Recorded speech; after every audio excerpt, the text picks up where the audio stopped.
Mesin cuci milik seorang warga perumahan PNS Ogan Permata Indah, Jakabaring, Palembang, hilang saat pemilik akan mencuci pakaian pada Minggu 21 Desember 2025 pagi lalu. Ia kemudian memeriksa rekaman kamera pengawas. Ternyata mesin cuci miliknya dicuri seorang pria.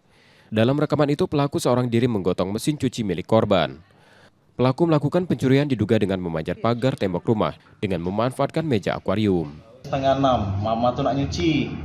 Jingoan mesin cuci lu ada kati lagi kak, di luar posisinya. Sudah baru manggil aku keluar juga. Nah sudah disitulah Hilang mesin cuci. Aku jingok kan pagar tuh udah tegembok. Posisi juga bagian belakang memang temboknya tuh tidak tinggi nian. Aku jingok ada akuarium itu tuh berisi banyu sudah ke bawah, sudah berserakan.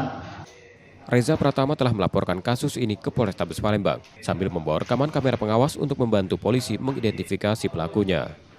Yudi Kiswanto, Kompas TV, Palembang, Sumatera Selatan.